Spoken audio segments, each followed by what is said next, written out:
Mag-ano ka lang dyan, sir. Mag-freshen up ka na. Nasaan KMME mo? Day 2 na ng KMME visit at kasama ko pa rin si Miss Kina. Ngayon naman ay kasama ko ang isa sa mga ugat ng production visit ng KMME, si Fatit, ang aming Trade Industry Development Analyst.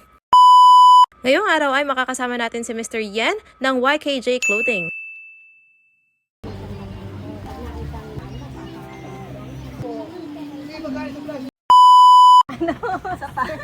Ano, sir?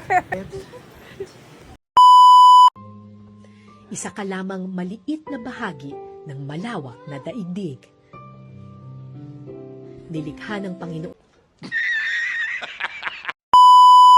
Siyempre, gagawa natin, yung iba for now is ipag-play natin ang ating gobyerno. Sama natin ang ating negosyo, ang sanggian. Sa tulong ni Lord ay lumakas, magkaroon pa tayo ng way, magkaroon tayo ng lakas para kumapit pa, lumaban. Pasitan tayo, may na po tayo. Ayan, meron ako dito katita si Tita Malu. Kwento ko lang. Yung green screen kahit saan na lang.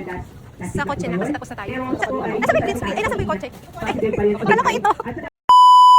Ngayon naman ay pupunta tayo dito sa Fasinafab by Miss Bea Caraig.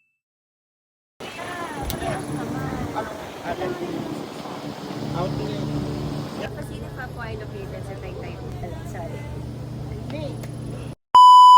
Okay, lunchtime na. Nandito kami ngayon kay Tita Yoli's Budbud. Yung budbud nito, budbud meals. Pero meron din silang ibang ulam. Budbud beef, Shanghai adobo, mix. Yung mix, budbud mix, ano yung mamimili dito? Fried rice yun na may Shanghai, tapos may beef na meat, tapos may libre sa bang. Ah, okay. Budbud. Sige. Para siya, So, anong marirecommend mo, ma'am, as a first-timer sa budbud meal? yung cake na kanalang. Yung mix. Baka masyadong marami yun, ma'am, ha? Ang si Mas, ano lang Ano yung toppings niya? Wala siyang Tapa, tsaka Shanghai. Tapos yung rice niya, plain lang. Budbud rice. Ano yung budbud rice? fried rice. Okay. Thank you, Kina. Yes, this is my first time to try budbud.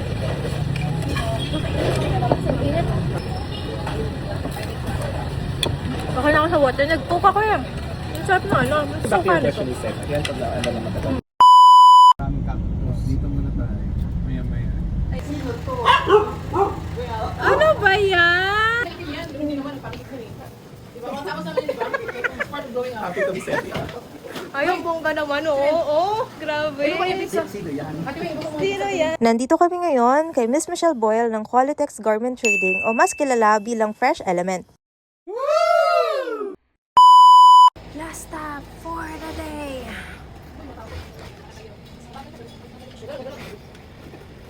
Ngayon ay last stop na namin dito kay Miss Arlene Del Rosario, ang may-ari ng Comfort Zone. So dito pala sa timelapse na ito, makikita nyo kung ano talaga yung ginagawa namin during the KMME visit. So hindi lang kami basta-basta pumupunta sa production site, kundi nagpa-photoshoot, nag-i-interview din kami. Madalas nga ay kami na rin nagsastyle ng venue at nung interview mismo. Tapos ma'am, medyo lively tayo, ha? Kasi syempre i-introduce niyo yung sarili niyo. Okay? Ito ka pala dapat.